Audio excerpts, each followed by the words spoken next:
Are your Sunday mornings missing these precise engagement moments? Coming up on the Better Sundays podcast. Welcome to the Better Sundays podcast. Focused, practical, and usable advice for church leaders looking to reach new young families and impact their community.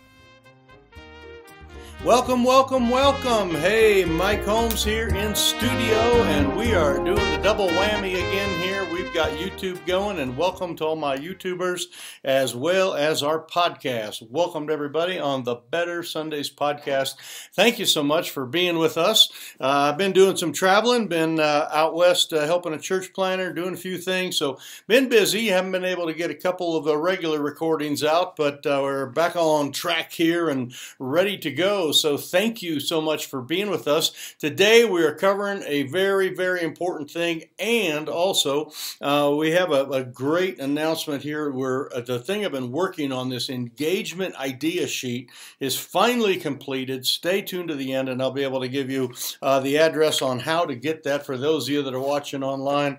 2 pages of tons of work right here going into this, and I'm excited about kind of synthesizing or kind of summarizing everything down into a couple of simple things. So anyway, welcome aboard to our podcast. We're going to be talking about some precise things that our Sunday mornings need to have to get people engaged. And I'm going to give you 2 things, and they're kind of an interesting category here. When you hear them, you'll kind of understand, but there's something I really want you to work on. And if you're in our academy here, and even for those of you that are not in our academy, this is the idea is we really try to work on our Sundays. And if we're going to have better Sundays or better Sunday schools for my Sunday school teachers that are watching this, then you've got to work on it and not in it. In other words, you've got to have times where you plan, and ahead of time you're really, fine-tuning and preparing and getting things done,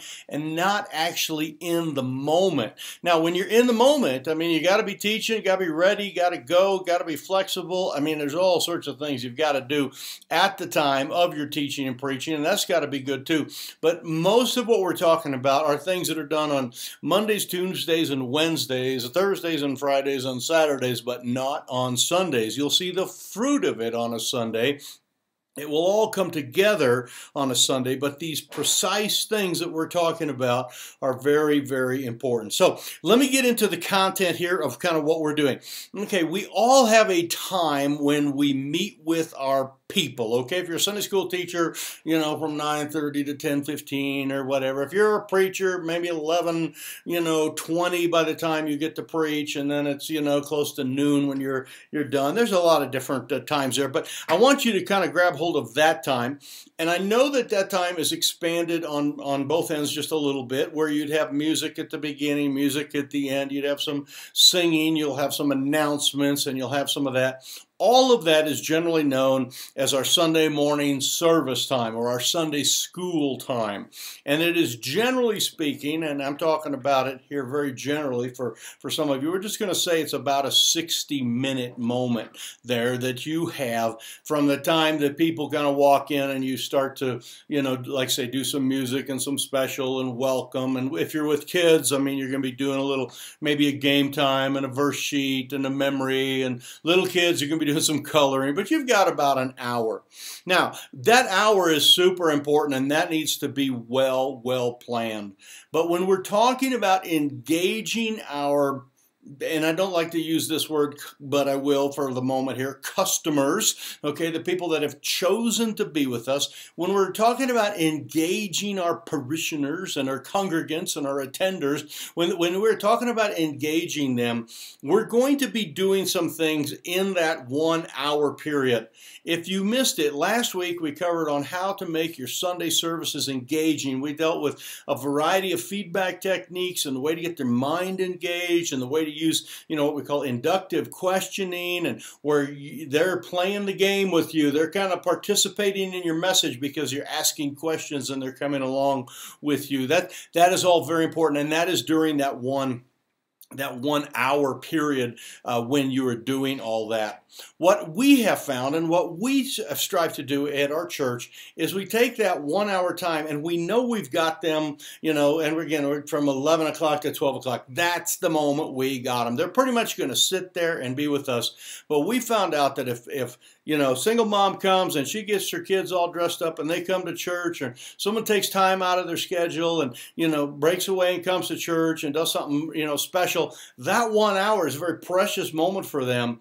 But it is about the only, especially if they're new people, it's the only time that you're going to get them during the week, maybe at a Bible study or another service possibly. But what we want to do is take that 1 hour and we want to add something on the front end of it. And we want to add something on the back end. And these are these two precise engagement moments that we want to work on here in today's podcast and today's YouTube. So they're very, very powerful time. I'm going to give them some very creative names. I'm going to call them the pre-time, and I'm going to call them the post-time. Okay? Pre-time and post-time. And these are not to be confused with your regular church service time in there. It's on both ends of that. It's when we can expand. Because, folks, their hearts are tender. They've come. They've stepped into the situation. They're there at church, and we can take advantage of that time and be a blessing to them and get them engaged and start to connect with us and get interlocked in with us a little bit, so that we can then minister to them throughout later in the week and throughout later in the year, etc., etc. Now, we have found that if you're going to disciple people, one of the most important things for discipling people is attendance. In other words, it's just hard to disciple someone who's not there, okay? And I understand that, books are a type of discipleship, and a radio program is a discipleship form, etc. There are some things there. But we think absolutely the best thing is that the local church can disciple people who are sitting in the same room with them face to face. And when people start to move into discipleship and start to grow, in other words, they're moving from just sitting and kind of listening to starting to grow and starting to develop, that somewhere in there are these tiny little moments of commitment where they step forward, or they step out, or they sign up for something, or they volunteer for something, or they raise their hand and say, "That's me, pray for me."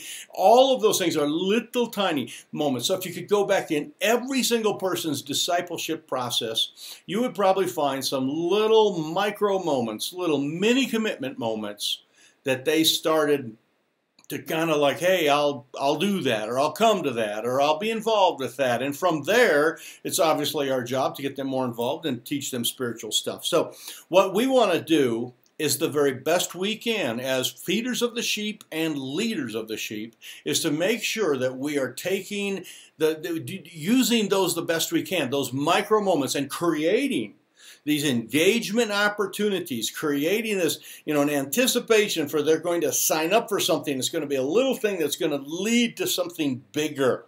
And it can be the tiniest of things that start to get people to roll. The tiniest of things that create the momentum that gets them going. And again, if we could go back in our, videotape our own lives and our own discipleship, there were probably a time when you said, I think I'm going to go help with that, or I'm going to volunteer here, I'm going to step forward and do that, or I'm going to, go talk to the pastor, and you made that first step, that first motion, that first thing. And we think that the pre-time and the post-time are great ways to plug in some of those mini moments that are in there. Now, those can be, the motion can start during the service as well, and we want that to happen. That was last week's podcast, and you can go look at it on YouTube as well as our the Better Sundays podcast. You can go find it there. And when you find it and you listen to it, make sure you give us a thumbs up, okay? Appreciate all the thumbs up that we've been getting lately. Now, I want to go through and kind of touch on these because these are some precise things, and we often kind of miss these moments. We just kind of, church is over, and if you're the pastor, it's like, you made it through the message, you got everything done, you remembered all your verses, and you're exhausted, okay, but there's some things that need to be put in place ahead of time that will help you with that post-time and then the pre-time as well. So let me go through a couple of those type of things. At the pre-time, and this always starts, it's making sure that your volunteers and your people and everyone are there and they are ready. That is why it is so important for us to have, VIP meetings ahead of time where people come early and they're ready to go. At our church service here in Sinclair, every Sunday that I'm here, and I'm on the road a lot doing some training out in different churches, but when I am here, I'm here an hour and a half before the first service, and there's already people here. I pulled up the other day. 4 cars in the parking lot already. 4 sets of workers, of families already there, hour and a half before the first service, getting things ready and all that. That is part of that pre-time, kind of making sure that things are planned and ready, and you're thinking about it ahead of time. If you're going to have people sign up for something, if you're going to be doing something special before the service, you want it to be ready. Now, before the service, we have found that people come in and they are willing to kind of mull around and kind of look around at different things. I mean, if you got things on the wall or if you got volunteer opportunities, and that is a great place to have a sign-up person. In other words, a person is there ready with a clipboard, and this is something that's been announced ahead of time, but they would approach these people and say, hey, are you planning on, can you help with this? Would you like to help with that? Et cetera, et cetera. They would be able to kind of go around and do that. We've also found something that works really good, and we do it all the time, is we set up a table. We put the little kind of skirt on the table and have whatever it is that we're promoting and trying to get people to sign up for or be involved in at the table. So if it were Bible studies during the week, we would have a table with a person who is, going to teach the Bible study or be involved, and you come to the table. People naturally walk up to the table. What's that all about? And they're able to talk to them ahead of time. But that all happens before the service. Now, we'll announce some of those things during the service, but people often have questions and be able to come to a table. We even have one of these little tents, the white tents that you kind of set up, out in the parks for, craft fairs and stuff.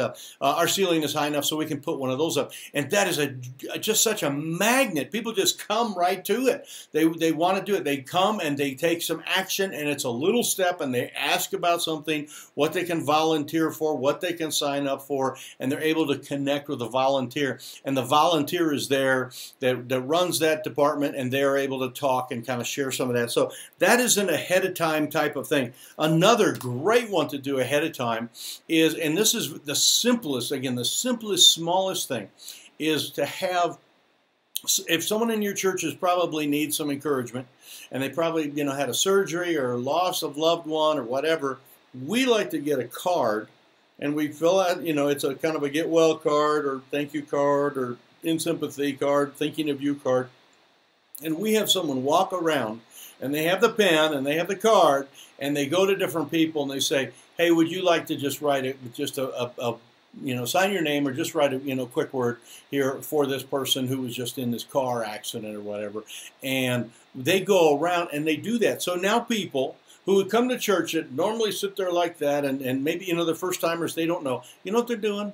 They're actually doing some encouragement. They're signing their name on a card. And I got some feedback from a card just the other day.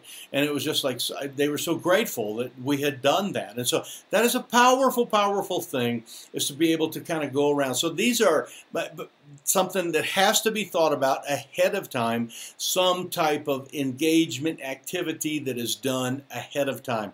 Now, we do a variety of other things, and some of these are on the sheet that I'm going to tell you about here in just a little bit, how to get there ahead of time. Many times in the bulletin, they open up their bulletin, and we have a little sticky note that we put in there, and we ask them to just put the initials of someone they're praying for to come to, like, the evangelistic meetings, or a Christmas, or a big Thanksgiving dinner, or some Easter event or whatever. They just put the initials of that person, and during our service, they go and put those and stick those on a board. We have a time when they do that and put them up on a board, and then we pray for all of those initials, all the people's names there, and the Lord knows who they are. But it gives them a little something to do.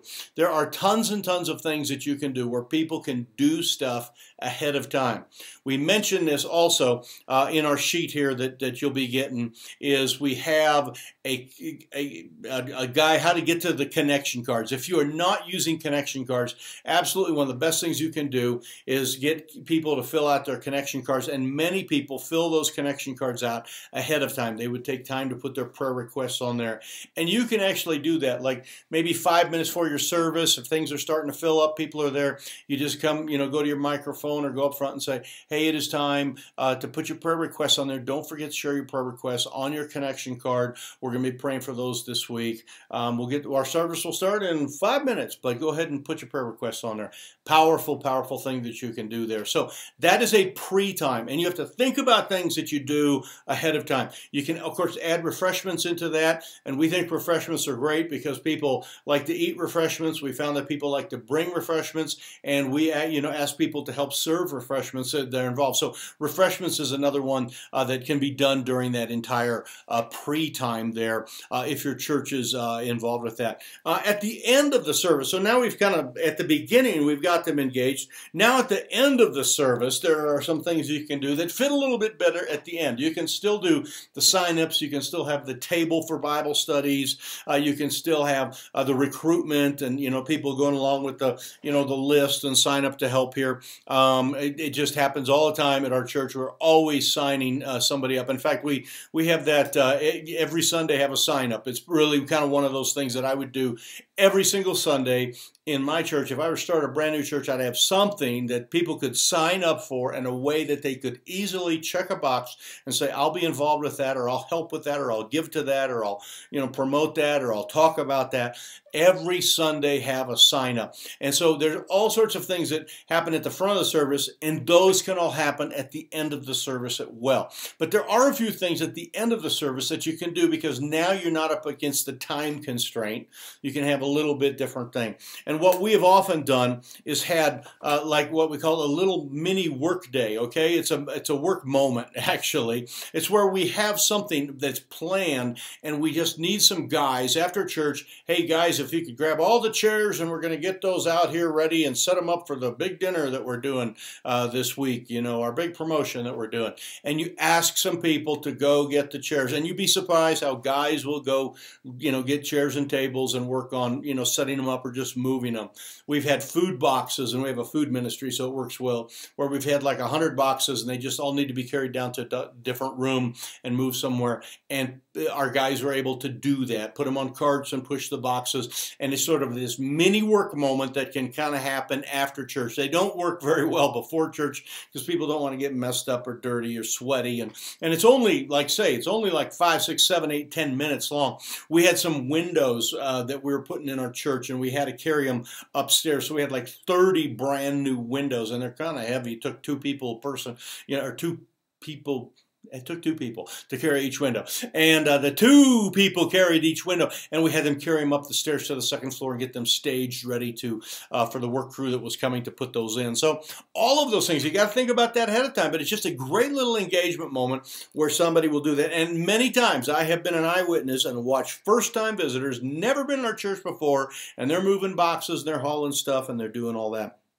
Also, after church, another really good one that you can do is we call it a 10-minute seminar. And it's a very specific seminar on a very specific topic, and it's after church, and you can come sit up in the front, and the pastor or someone else would teach a 10-minute seminar on a particular topic. We do them often on child rearing, so anybody that has problems with an angry child or an angry grandchild, if you want to learn how to deal with an angry person, we're going to be teaching on that, going to give you some handouts, and it's going to be 10 minutes. And after church is over, we're going to play one song, and then you come up front and sit in the front row, and we're going to hand these things out to you and talk to you about it. So that is a great way to get people. We've also had what we call 10-minute party. We've had a 10-minute reception. We've had a 10-minute, taco bar, whatever. You can just go. We've had special food. We've had special things. We've had little videos. We've had all sorts of different little things where people kind of stay for 10 minutes because they're already there.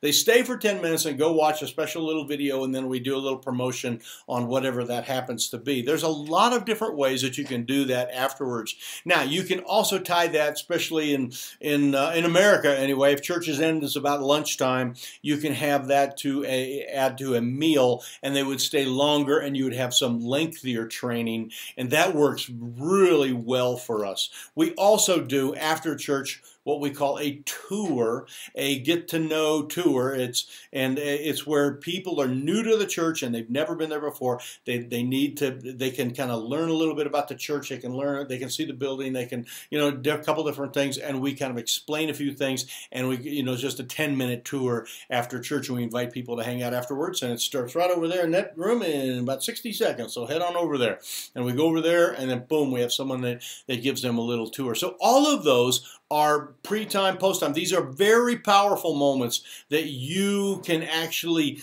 really take advantage of. You got to think about that is your best engagement time, for physical engagement to get them going. Now, I promised something for the last few weeks. I've been working on it, and that is I've been putting everything together in what I call an idea sheet here. And yours will be full color because it's coming to you as a PDF, but it is 2 full pages of ideas and explanations of how to get better and effective engagement. And we know that effective engagement changes everything, and we need to be good at this. Is when people don't just come to church, but to participate, but they actually come in and they engage in church. And you can get that by following the link right here on this page. We'll put it in the notes below on the YouTube and the podcast. Also, you can just go to reachkeep.com/engagement. Okay, so the reachkeep.com/ and then the word engagement, that'll get you there. Reachkeep.com, our main page is going to have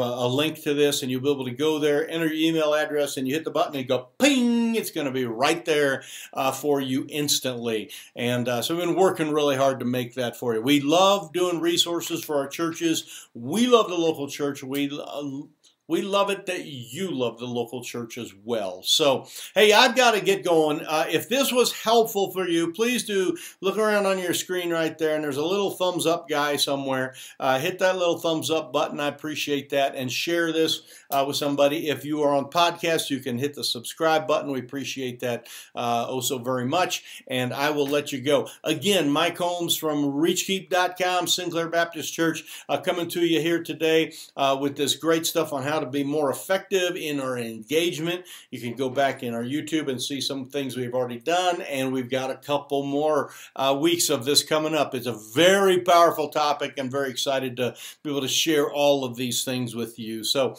thanks for being with us here today. God bless you. Make sure you serve the Lord with gladness. Enter to his gates with thanksgiving, and we will see you next week. Take care.